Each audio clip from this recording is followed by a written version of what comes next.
Oremos. Nuestro amante Padre Celestial, una vez más, nuestros corazones rebosan de gratitud por el don precioso de tu santa palabra. Pedimos, Señor, que al abrir esa palabra con reverencia, tu Espíritu Santo se acerque a nosotros y nos enseñe, pues queremos aprender cuál es tu voluntad para nosotros.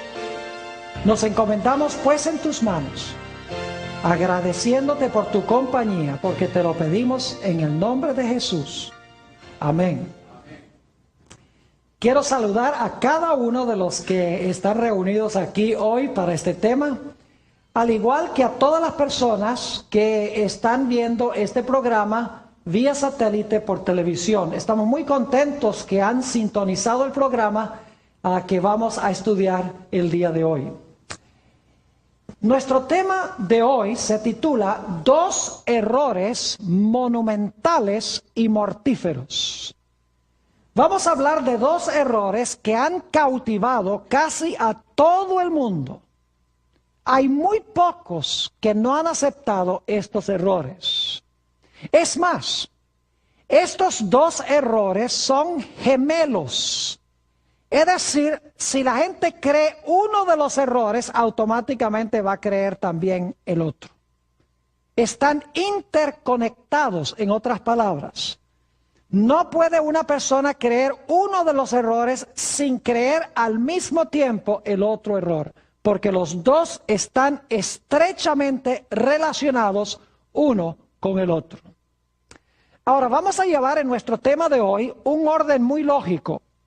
Así que espero que no se distraigan, ya sea que estén aquí o que estén viendo vía satélite por televisión.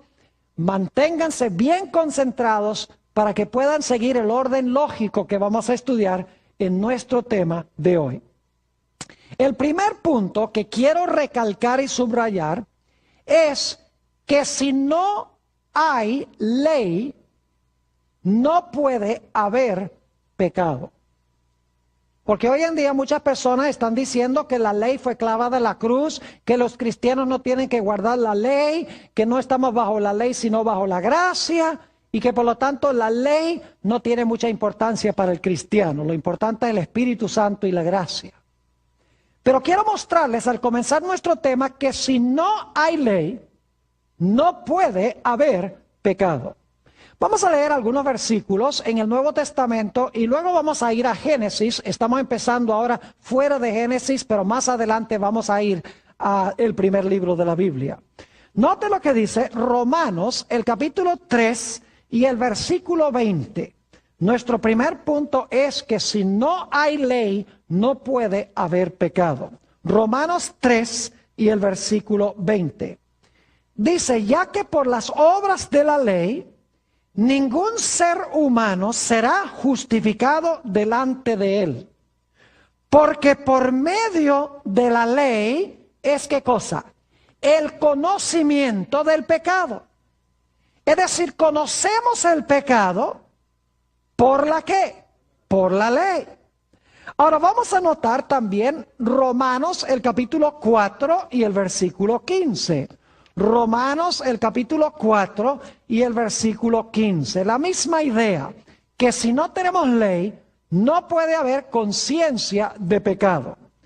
Dice en Romanos 4 y el versículo 15, pues la ley produce ira. Y algunos dicen, como la ley produce ira, la ley es mala.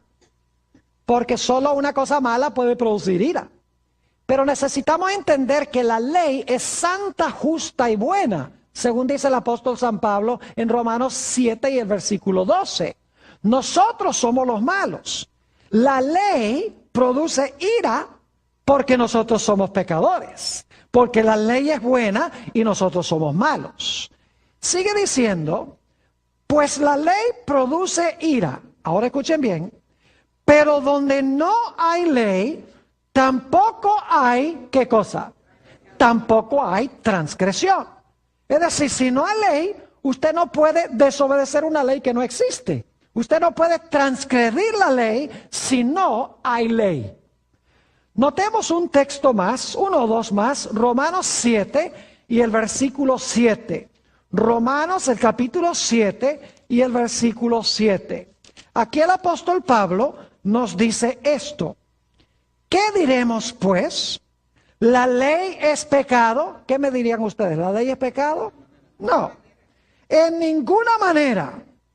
Pero yo no conocí el pecado sino por la ley, porque tampoco conociera la codicia si la ley no dijera, no codiciarás. Es decir, yo no sabría que la codicia es mala, al menos que haya un mandamiento que diga, no codiciarás. Es decir, hay un mandamiento que dice, no codicies, así que cuando yo codicio, yo sé que eso está mal, porque la ley lo dice. Donde no hay ley, no puede haber ¿qué? No puede haber pecado. Porque el pecado, la ley nos muestra el pecado. Ahora, noten nuestro último texto en esta primera parte de nuestro tema. Primera de San Juan, el capítulo 3 y el versículo 4. Primera de San Juan, el capítulo 3 y el versículo 4. Es un texto que hemos leído antes, pero ahora vamos a leerlo en este nuevo contexto. Dice allí, todo aquel que comete pecado, infringe o transgrede o desobedece, infringe también la ley, pues el pecado es ¿qué cosa? El pecado es infracción de la ley. Yo pregunto, ¿puedo yo saber que mi cara está sucia si no me miro en un espejo? Claro que no. La ley es el espejo. Y cuando yo me miro en el espejo, yo veo mi ¿qué? Mi pecado. Para usar otra ilustración, si yo voy a donde un médico, un oncólogo, y él me hace exámenes y determina que tengo cáncer, que Dios no lo quiera, pero determina que yo tengo cáncer, el médico me está mostrando que yo tengo cáncer. La ley es como ese médico. La ley me muestra que yo tengo cáncer y que necesito un remedio. Es decir, si no hubiese ley, no habría pecado, porque el pecado es transgresión de la ley. Ahora vamos a nuestro segundo punto. Si no hay ley y por lo tanto no hay pecado, entonces si no hay pecado, tampoco puede haber muerte. Note lo que dice en Romanos 5 y el versículo 12. Romanos el capítulo 5 y el versículo 12. El apóstol Pablo nos dice algo muy importante aquí en este versículo. Dice, por tanto, como el pecado entró en el mundo por un hombre, y por el pecado, ¿qué cosa? La muerte. Así la muerte pasó a todos los hombres por cuanto todos pecaron. ¿Qué es lo que produce el pecado? El pecado produce muerte. Noten también, ya que estamos en Romanos, Romanos 6 y el versículo 23. Romanos 6 y el versículo 23. Aquí dice el apóstol Pablo claramente, porque la paga del pecado es muerte, mas la dádiva de Dios es vida eterna en Cristo Jesús, Señor nuestro. ¿Cuál es la paga del pecado? La paga del pecado es muerte. Es decir, cuando yo desobedezco la ley, eso es pecado. Y cuando yo peco, ¿qué va a suceder? Muero, según la Escritura. Ahora noten también un texto más para este segundo punto, Santiago, el capítulo 1 y el versículo 15. Santiago, el capítulo 1 y el versículo 15. Nos dice aquí el hermano de nuestro Señor lo siguiente. Entonces la concupiscencia, después que ha concebido, da a luz el pecado. Y el pecado, siendo consumado, da a luz, ¿qué cosa? La muerte. Es decir, el pecado lleva a la muerte. Por lo tanto, si no hay ley, no puede haber pecado. Y si no hay pecado, no puede haber ¿qué? No puede haber muerte. Pero ahora vamos a nuestro tercer punto en el orden lógico que llevamos. Si no hay ley y por lo tanto no hay pecado, y si no hay pecado y por lo tanto no hay muerte, eso tendría que significar que yo soy ¿qué cosa? Inmortal. ¿Me están entendiendo el punto? Si no hay ley y no hay pecado, y no hay pecado y no hay tal cosa como la muerte, entonces yo tendría que ser ¿qué cosa? Yo tendría que ser inmortal. Quiero que quede claro este punto, que es crucial. Si no hay ley, no hay pecado. Si no hay pecado, no hay muerte. Si no hay muerte, entonces yo soy inmortal. Ahora vamos a nuestro cuarto punto. ¿Quién, según la Biblia, es el único que es inmortal? Vamos a Primera de Timoteo, el capítulo 6 y el versículo 16. Primera de Timoteo, el capítulo 6 y el versículo 16. Aquí el apóstol Pablo nos va a decir quién es el único que tiene inmortalidad. Dice allí, y vamos a leer empezando el versículo 14 para el contexto, versículo 14 primero, que guardes el mandamiento sin mácula ni reprensión, hasta la aparición de nuestro Señor Jesucristo, la cual a su tiempo mostrará el bienaventurado y solo soberano, Rey de reyes y Señor de señores, el único que tiene inmortalidad, que habita en luz inaccesible, a quien ninguno de los hombres ha visto ni puede ver, al cual sea la honra y el imperio sempiterno. Amén. ¿Quién es el único que tiene inmortalidad? El único que tiene inmortalidad es Dios. Vamos también a Primera de Timoteo, el capítulo 1 y el versículo 17. Primera de Timoteo, el capítulo 1 y el versículo 17. Dice, por tanto, al Rey de los siglos, ahora escuchen bien, inmortal, invisible, al único y sabio Dios, sea honor y gloria por los siglos de los siglos. Amén. Fíjense que dice, por tanto, al Rey de los siglos, inmortal. ¿Quién es el único que posee inmortalidad? Solamente Dios posee inmortalidad. Nosotros no tenemos inmortalidad. Es más, la Biblia dice que nosotros tenemos que buscar la inmortalidad. Si hay que buscarla, no la tenemos. Noten Romanos, el capítulo 2 y el versículo 7, para que quede claro este punto. Romanos, el capítulo 2 y el versículo 7. Dice aquí el apóstol San Pablo, vida eterna a los que perseverando en el bien hacer, ahora escuchen, buscan gloria y honra e inmortalidad. Yo pregunto, ¿nosotros tenemos que buscar inmortalidad? Claro que sí. La Biblia dice que debemos buscarla. Si debemos buscarla, entonces no la tenemos como nuestra propiedad. ¿Está claro ese punto? Ahora repasemos lo que hemos estudiado hasta ahora. Punto número 1. Si no hay ley, no hay ¿qué? No hay pecado. Punto número 2. Si no hay pecado, no hay muerte. Punto número 3. Si no hay muerte, yo tendría que ser inmortal. Punto número 4. Solamente Dios es ¿qué? Inmortal. Ahora, hemos llegado a un punto muy crucial en nuestro estudio. Le voy a hacer en un momento una pregunta y tienen que tener una mente bien perspicaz para captar el punto que quiero recalcar.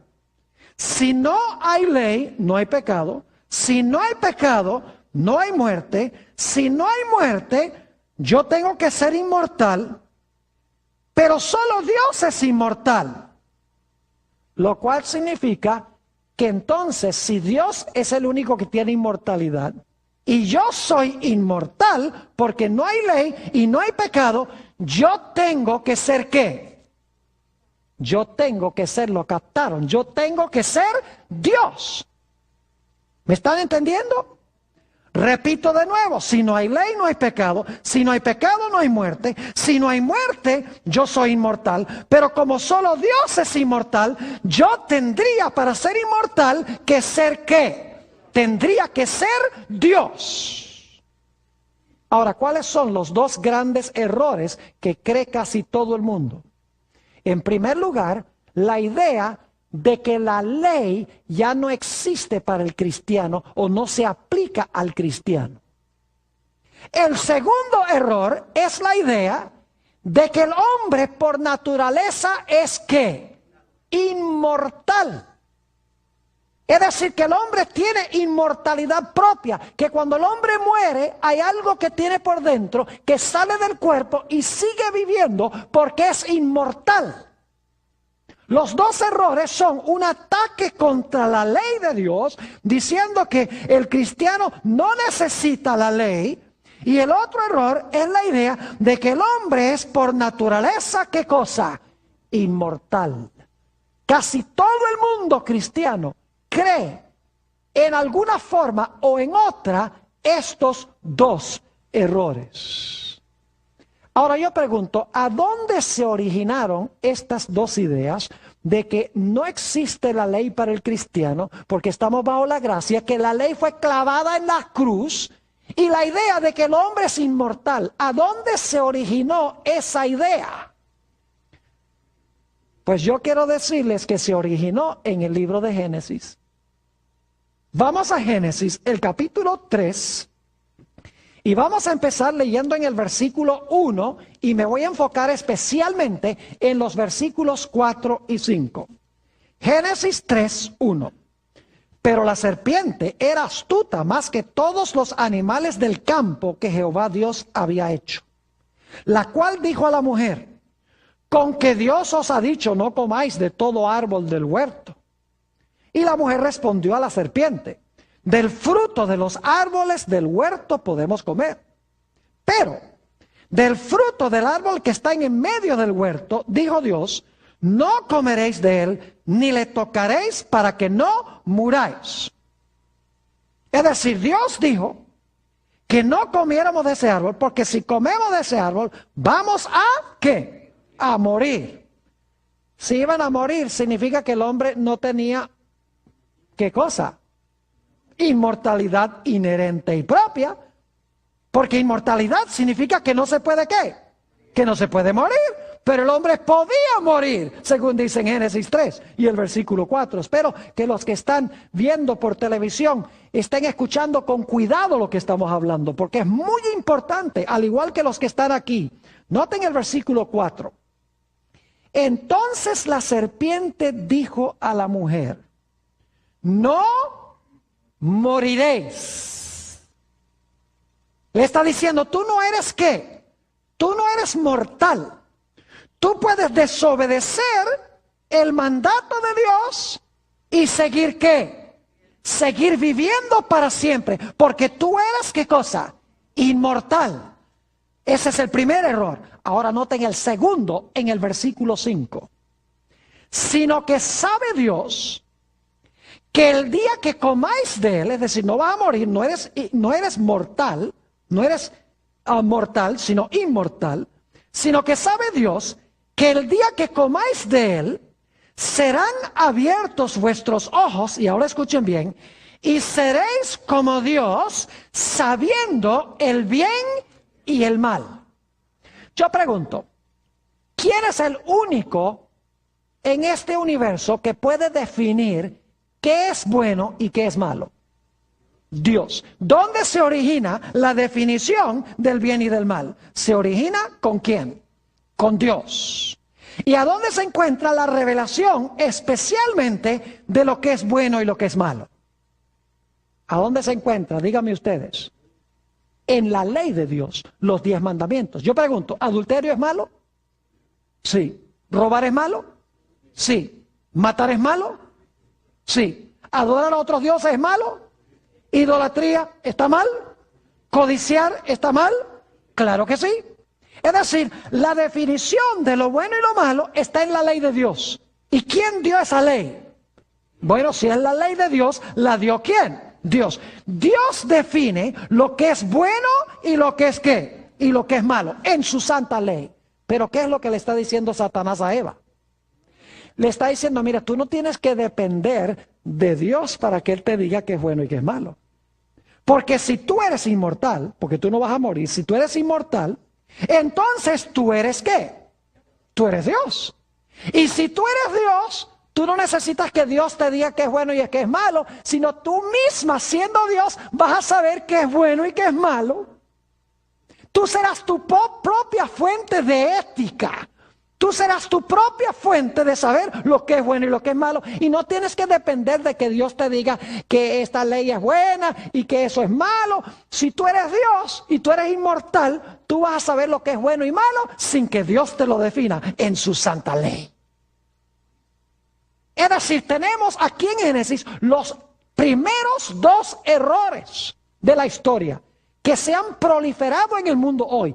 Y es la idea de que no necesitamos la ley para definirnos el bien y el mal. Y que el hombre por naturaleza es ¿qué cosa? El hombre por naturaleza es inmortal. Y si no creen que el mundo cree eso, hay toda clase de apariciones de tales llamados ángeles a la gente. Dice que son difuntos, que vuelven a hablar con los vivos. Los ángeles no son seres humanos, los ángeles existieron antes que existiera un ser humano, mis queridos amigos. Dice en Job 38:7 que cuando Dios hizo este mundo, las estrellas del cielo cantaron, y las estrellas representan ángeles, ya estaban aquí. Es decir, los ángeles no son espíritus desencarnados que vuelven a hablar con los vivos. ¿Y qué diríamos de las apariciones de la Virgen María, tales llamadas? ¿Y qué diríamos de aquellas personas que tratan de comunicarse con los muertos a través de un individuo, de un medium? O de un canalizador, como les dicen hoy en día. ¿Qué diríamos de todas las películas que está produciendo Hollywood? Con lo sobrenatural, con la idea de que los muertos no están muertos.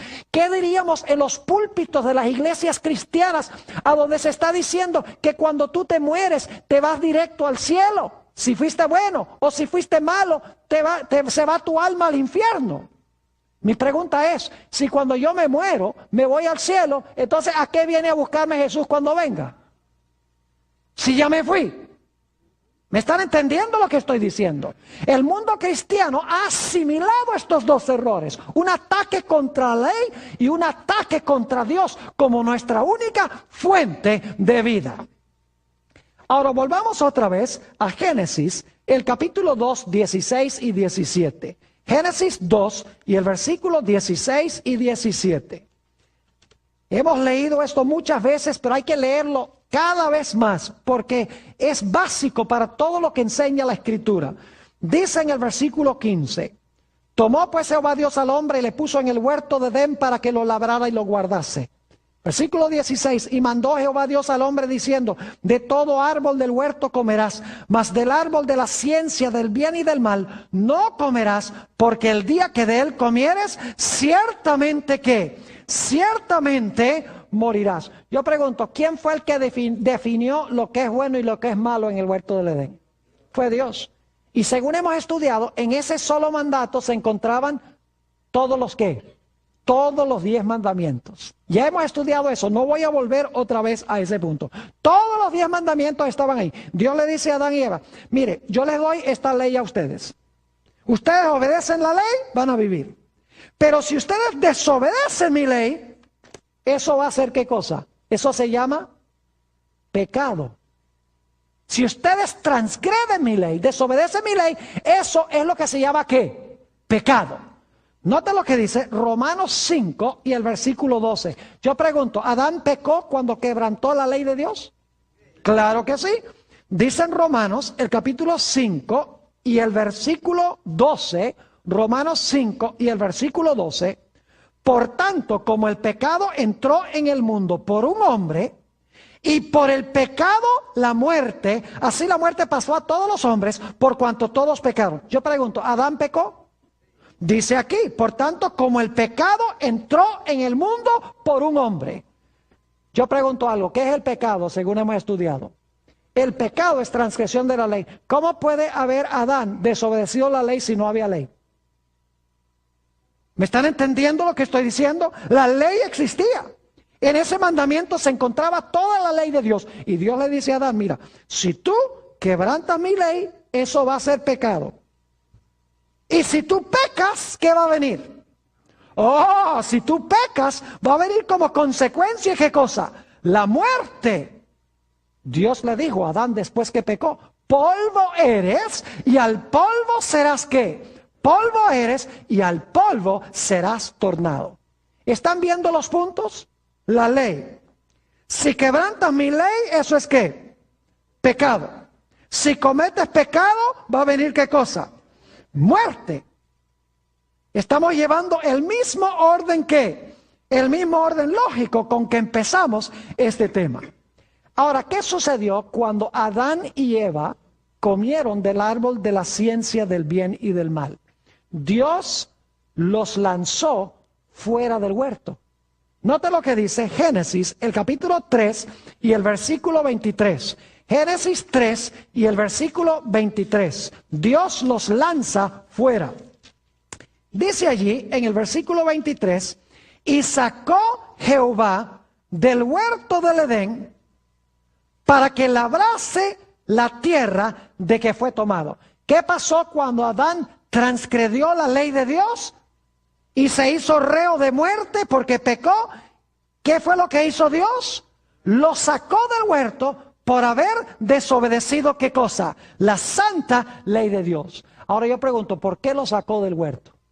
Noten Génesis 3 y el versículo 22. Dice, y dijo Jehová Dios, he aquí el hombre es como uno de nosotros, sabiendo el bien y el mal.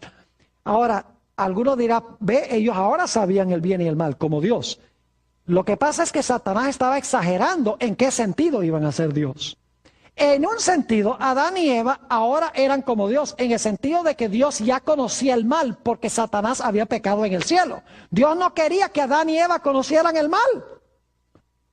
Pero como resultado de comer del árbol, ellos ahora, como Dios había conocido el bien y el mal, ahora ellos conocen el bien y el mal.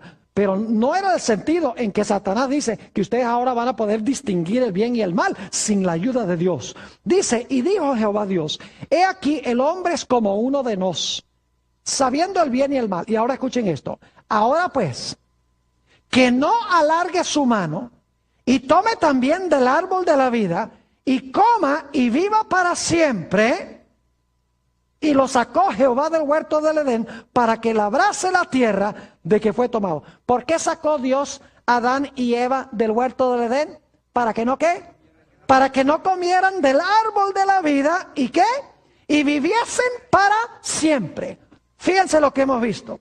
Dios dio una ley. Quebrantaron la ley. Eso fue pecado. Al cometer pecado, Dios dice, ¿ustedes van a qué? A morir. Dios los saca ¿de dónde? Del huerto del Edén. ¿Para que no puedan qué? Comer del árbol de la vida y vivir para siempre. Ahora escuchen bien. Si ya el hombre tenía inmortalidad, ¿de qué le hubiera valido a Dios echarlo del huerto? Si ya era inmortal, de nada le valía a Dios que lo echara del huerto. Porque aunque lo echara, ya el hombre iba a seguir viviendo igual. El hecho de que Dios lo echó del huerto para que no comiera y viviera para siempre, demuestra que el hombre en sí mismo no iba a vivir para siempre. Ahora quiero que noten que cuando Dios lo echa del huerto, Dios coloca ángeles en la entrada del huerto. Noten Génesis, el capítulo 3 y el versículo 24. Génesis, el capítulo 3 y el versículo 24. Dice aquí, echó pues fuera al hombre y puso al oriente del huerto del Edén, ¿qué cosa? Querubines, son ángeles, y una espada encendida que se revolvía por todos lados para guardar el camino del árbol de la vida. ¿Qué colocó Dios a la entrada del huerto para que no pudieran volver a entrar y comer y vivir para siempre? Colocó ángeles a la entrada. Y quiero que noten lo que vino como resultado. Dos cosas. Y solamente voy a mencionar estos versículos. En Génesis 3:17 dice que entró a la tierra la maldición. Dice, por cuanto obedeciste la voz de tu mujer y comiste del árbol de que te mandé, diciendo que no comieses, maldita será la tierra por causa de ti. Es decir, entró a la tierra, ¿qué cosa? La maldición. Y saben que en Génesis 3 y 4 se usa esa palabra maldición 3 veces. Se usa también para describir a Caín cuando mató a su hermano. Dice, maldito serás. Es decir, ahora como consecuencia del pecado entra la maldición. Y también, según Génesis 3:19, entra la muerte. Ahora repasemos todo este proceso. Dios tenía una ley. En ese mandamiento se encontraban todos los 10. Cuando Adán y Eva quebrantaron esa ley, pecaron. Cuando pecaron, Dios les dijo, van a morir. Dios los echó del huerto. A la entrada puso ángeles para que no pudieran comer del árbol de la vida. Y como resultado vino la maldición y también vino ¿qué cosa? Vino la muerte. Ahora yo quiero que ustedes vayan conmigo al libro de Apocalipsis para ver cómo Dios va a deshacer lo que sucedió al comienzo. Noten lo que dice Apocalipsis, el capítulo 22 y el versículo 14. Apocalipsis, el capítulo 22 y el versículo 14.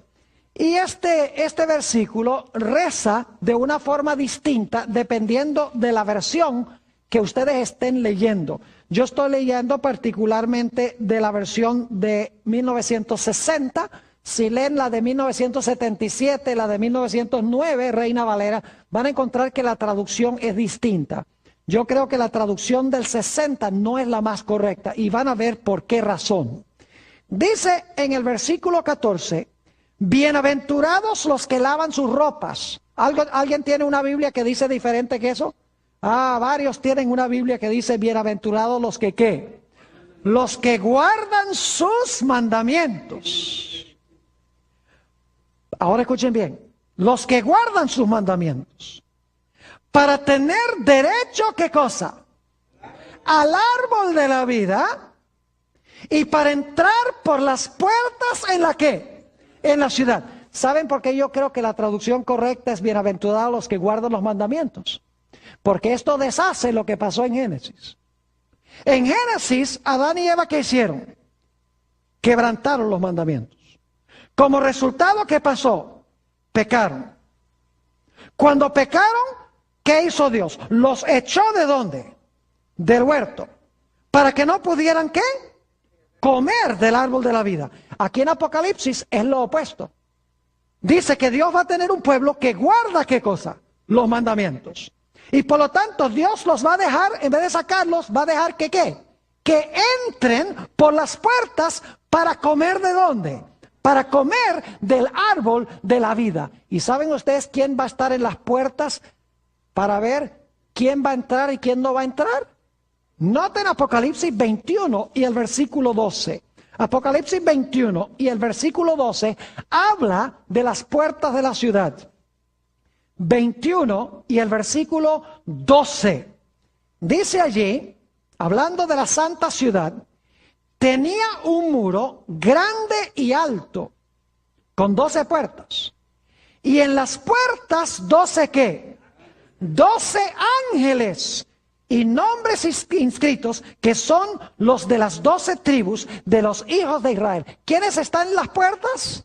En las puertas están los ángeles chequeando ID, chequeando identificación, para ver si usted tiene derecho de entrar.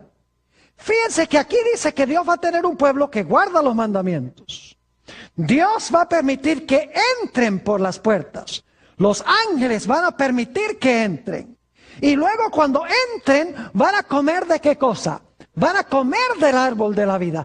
Es decir, se está reversando lo que pasó en Génesis. ¿Y saben qué no va a haber en la tierra nueva?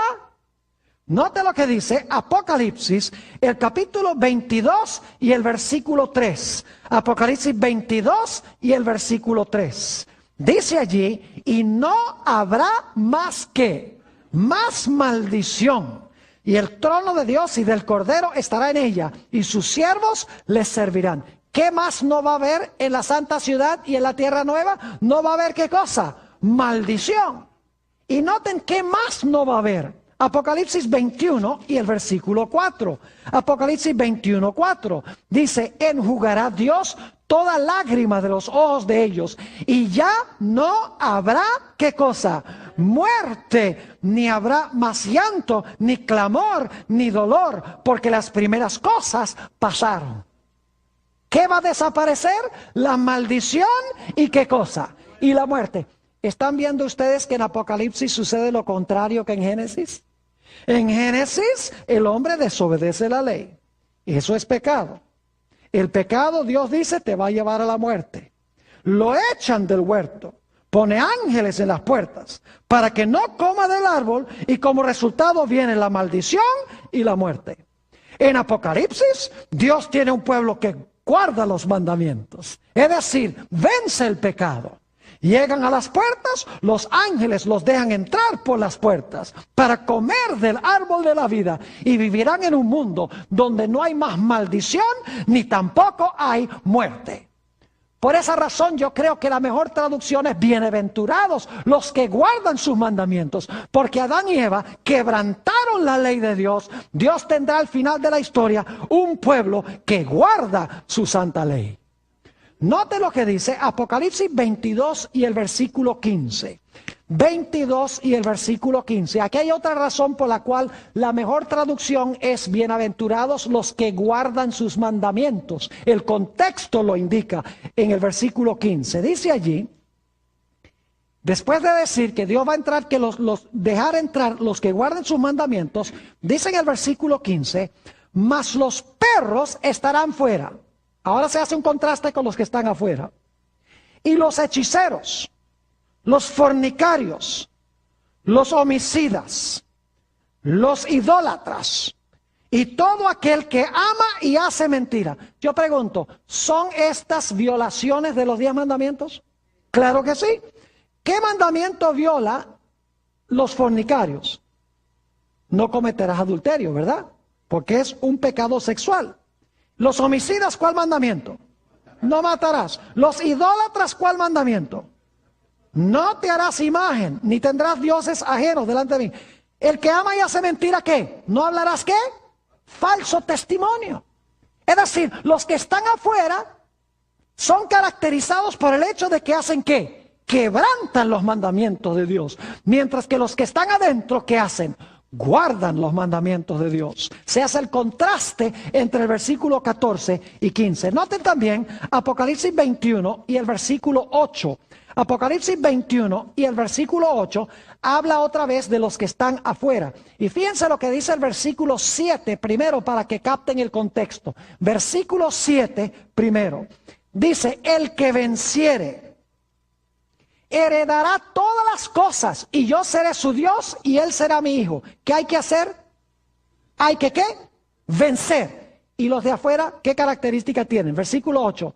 Pero los cobardes, es decir, no tienen fe, y todo lo que no es de fe es pecado. Los cobardes e incrédulos, los abominables y homicidas, los fornicarios y hechiceros, los idólatras y todos los mentirosos tendrán su parte en el lago que arde con fuego y azufre, que es la muerte segunda. Dios tendrá en la santa ciudad aquellos que hacen ¿qué cosa?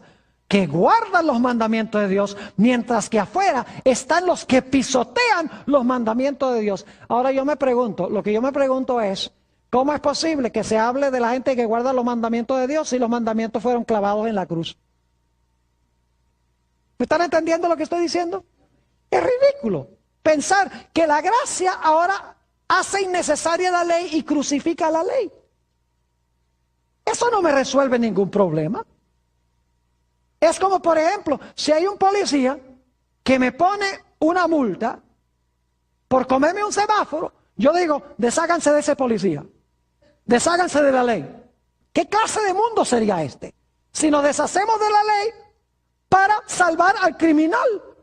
Lo que hay que hacer no es deshacerse de la ley, sino cambiar el corazón del criminal. ¿Me están entendiendo lo que estoy diciendo? No solo los que están aquí, sino los que están viendo también vía satélite. Ahora, quiero ir a Génesis 3:21 de nuevo. ¿Quién nos salvó de la muerte? Jesús. El mismo día que Adán y Eva pecaron, ¿qué hubo en el huerto del Edén? Esto lo hemos estudiado. ¿Un qué? Un sacrificio. O dos sacrificios, mejor.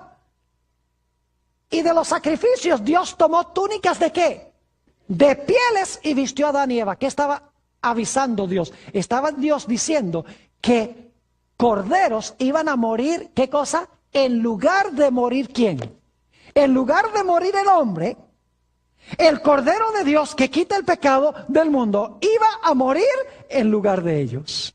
Como dice en Gálatas el capítulo 3 y el versículo 13, el Señor Jesucristo sufrió la maldición de la ley. Él se hizo por nosotros maldición. O como dice el apóstol San Pablo en 2 Corintios 5:21, dice, al que no conoció pecado, Dios le hizo pecado, para que nosotros pudiésemos ser hallados la justicia de Dios en él.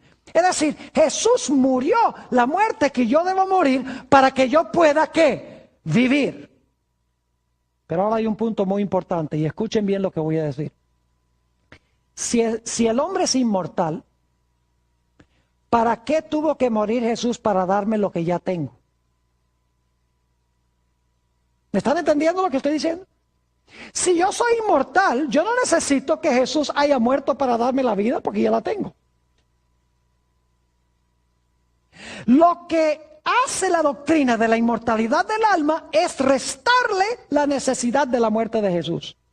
Porque Jesús murió para que yo no muera. Pero si yo soy inmortal, igual no puedo morir. Así que no hubiera sido necesario que Jesús muriera. ¿Están entendiendo lo que estoy diciendo? Es decir, la idea de que si yo soy inmortal hace innecesaria la muerte de Jesús para salvarme a mí de la muerte. Es decir, le resta poder a Jesús. La Biblia nos dice, porque la paga del pecado es muerte. Mas la dádiva de Dios es ¿qué cosa? Vida eterna en Cristo Jesús, Señor nuestro. Yo les pregunto, ¿la Biblia es clara de que la muerte existe? ¿De que el hombre no es inmortal? ¿Por qué dice el apóstol Pablo? Porque la paga del pecado es ¿qué cosa? La paga de la transgresión de la ley es muerte. ¿Cómo puede decirse eso si el hombre es inmortal? No sería posible decir que la paga del hombre es muerte. La paga del pecado es muerte. Y muchos cristianos dicen, no, lo que está diciendo eso allí, la muerte en realidad es vida eterna en miseria. Pero la muerte es dejar de existir. Vamos a tener un tema completo sobre la muerte en esta serie. Vamos a encontrar que la muerte es inconsciencia total hasta el momento de la resurrección. Es decir, cuando el hombre muere, está muerto. Hasta que Cristo venga a resucitarlo en la resurrección de vida o en la resurrección de condenación, como dice la Sagrada Escritura.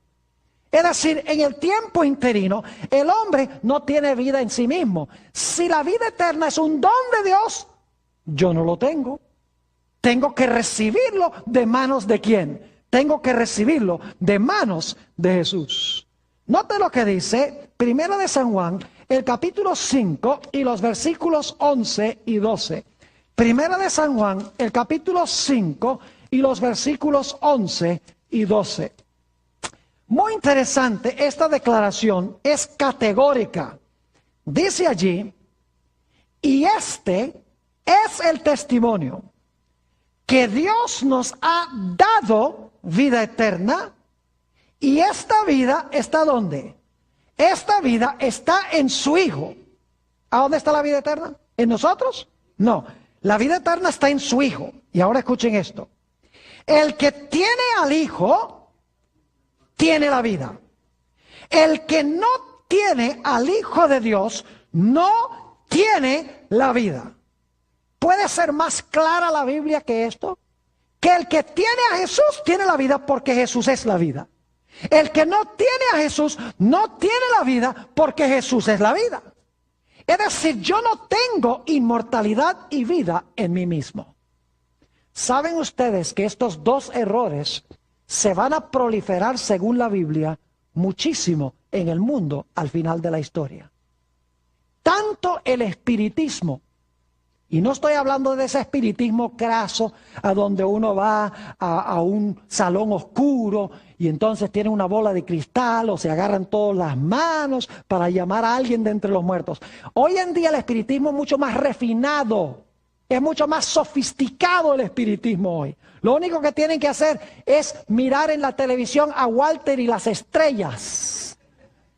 Ese es un espiritismo sofisticado. La astrología es espiritismo. La idea de que uno puede comunicarse con los muertos es espiritismo. La idea de que uno puede leer el destino en las estrellas es espiritismo. Es decir, el espiritismo es muy extenso. Es no solamente meterse en un salón oscuro para tratar de llamar a una persona que está muerta para que le revele a uno el pasado o el futuro. La Biblia también dice que en los últimos días, además de los espíritus de demonios haciendo señales para engañar a los moradores de la tierra y de todo el mundo, dice también la Biblia que en los últimos días los cristianos se van a lanzar en contra de la santa ley de Dios. Note lo que dice en San Mateo 24 y el versículo 12. San Mateo, el capítulo 24 y el versículo 12. Es muy interesante este versículo y necesito explicarles el significado de una palabra muy importante aquí. Dice en el versículo 12, y por haberse multiplicado la ¿qué? La maldad, el amor de muchos ¿qué? Se enfriará. Hay gente que va a tener amor, pero por la maldad se van a ¿qué? Se van a enfriar. El amor se va a enfriar. Ahora, ¿qué significa esa palabra maldad? Escuchen bien. Es la mismita palabra que aparece en 1 de Juan 3:4, donde dice que el pecado es infracción de la ley. Ustedes no lo sabrían por la traducción. Porque dicen, bueno, aquí dice maldad y allá dice infracción de la ley. Pero si ustedes van al idioma original en que fue escrito el Nuevo Testamento, ustedes van a encontrar que esta palabra maldad es la mismita palabra que se traduce infracción de la ley. Es decir, aquí se podría traducir esto, y por haberse multiplicado la transgresión de la ley, el amor de muchos el amor de muchos se enfriará. Leímos en nuestro último tema, San Mateo, el capítulo 7 y el versículo 21 al 23. Vamos allí nuevamente. San Mateo 7 y el versículo 21 al 23. Aparece esta mismita palabra, infracción de la ley, para que vean que aún cristianos en los últimos días van a infringir la ley de Dios. Porque van a creer que la ley de Dios ya no está vigente para el cristiano, que lo único que importa es la gracia o el Espíritu Santo. No me entiendan mal, yo creo en el Espíritu Santo, pero la Biblia dice que Dios le da su Espíritu Santo a los que le obedecen. Yo creo en el amor, pero la Biblia dice que el amor es el cumplimiento de la ley. Hay que dar definiciones correctas a estas cosas. Noten San Mateo 7:21. No todo el que me dice, Señor, Señor, entrará en el reino de los cielos, sino el que hace la voluntad de mi Padre que está en los cielos. No el que dice Señor, Señor, sino el que ¿qué? El que hace la voluntad de Dios. Versículo 22. Muchos me dirán en aquel día, Señor, Señor, ¿no profetizamos en tu nombre? ¿Y en tu nombre echamos fuera demonios? ¿Y en tu nombre hicimos muchos milagros? Yo pregunto, ¿esos milagros eran genuinos? No.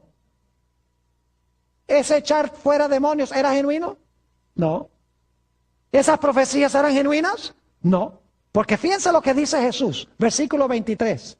Y entonces les declararé, nunca os conocí. Ni cuando estaban haciendo los milagros, fíjense. Nunca os conocí. Apartaos de mí, hacedores de maldad. La misma palabra que se puede traducir los que transgreden o desobedecen la ley de Dios. Yo pregunto, ¿va a haber mucha gente en los últimos días que van a hacer milagros y van a lanzar demonios y van a dar muchas profecías que Jesús va a decir, yo no los conozco a ustedes porque son transgresores de mi ley? Claro que sí. Y la Biblia dice que van a odiar, Satanás va a odiar a esta gente, porque dice en Apocalipsis 12:17 que el dragón se airó contra la mujer y se fue a hacer guerra contra el remanente de la simiente de ella, los cuales guardan los mandamientos de Dios y tienen el testimonio de Jesucristo. Yo me pregunto, ¿cómo es que Dios puede tener un pueblo que guarda los mandamientos si fueron clavados en la cruz? Es que no tiene sentido. Pero la gente, los cristianos, se comen el cuento. Los ministros se paran y predican estas cosas y todo el mundo dice aleluya y amén, sin pensar y sin estudiar la Biblia por ellos mismos. Por favor, escuchen los que están viendo vía satélite, por televisión. Ustedes también aquí. Estos son asuntos de vital importancia. Los dos ataques de Satanás al final de la historia va a ser contra la ley y contra la idea de que el hombre es mortal. Ahora, yo quisiera tratar un último punto antes de terminar. Algunos dicen, pero pastor, la Biblia dice que somos salvos por la gracia a través de la fe. ¿No creemos eso? Claro que sí. Note lo que dice Efesios, el capítulo 2 y el versículo 8 y 9. Efesios, el capítulo 2 y los versículos 8 y 9. No quiero que alguien me entienda mal y diga, el pastor Born no cree en la gracia. El pastor Born cree que la gente se salva guardando la ley. No, no, no, no. La gente se salva por la gracia de Jesús y por amor a Jesús guarda la ley. Si no guarda la ley es porque no ha recibido la gracia de Jesús. Porque Pablo dice que somos justificados por la fe sin las obras de la ley. Mientras que Santiago dice, ¿no viste que Abraham y Rahab fueron justificados por obras? Y algunos dicen, hay contradicción en la Biblia, porque Pablo dice justificados por la fe sin obras, y Santiago dice que fue justificado Abraham por obras. Lo que pasa es que Pablo y Santiago están mirando dos diferentes problemas. Pablo está tratando con aquellas personas que dicen, yo soy salvo por fe y no importan mis obras. Mientras que Santiago está tratando con aquellas personas que dicen, yo soy salvo por fe y tratan mal a la gente y dicen que de todas maneras son salvos. Es decir, el apóstol Pablo está tratando con la gente que profesa obrar mucho y ser salvos por fe, mientras que Santiago tiene que ver con aquellas personas que dicen que tienen fe y no obran nada. Ahora, noten Efesios 2 y el versículo 8 y 9. Porque por gracia sois salvos. ¿Cómo somos salvos? Por gracia. Por medio de la fe. Y esto no de vosotros, pues es don de Dios. No por obras para que nadie se gloríe. ¿Cómo somos salvos? Por gracia a través de la ¿qué? A través de la fe. Y alguno dice, ve, ahí está clarito, pastor, que las obras no importan, porque el apóstol Pablo dice que somos salvos por gracia a través de la fe. Y esto no es de nosotros, es don de Dios. No por obras para que nadie se gloríe. Lo que pasa es que la gente no lee el versículo 10. ¿Ve? Hay que leer el siguiente versículo. Cuando somos salvos por gracia a través de la fe, ¿qué va a pasar? Versículo 10. Porque somos hechura suya, creados en Cristo Jesús, es decir, hemos nacido de nuevo cuando somos salvos por gracia, creados en Cristo Jesús. ¿Para qué? Para buenas obras, las cuales Dios preparó de antemano para que anduviésemos en ellas. ¿Espera Dios que produzcamos buenas obras? Sí, cuando hemos sido creados en Cristo Jesús como nuevas criaturas, vamos a andar en las obras que Dios creó para que andásemos en ellas. Permítame darles una ilustración para que podamos entender. Cuando ustedes arrancan su carro por la mañana, ¿cuáles ruedas se mueven primero, las de adelante o las de atrás?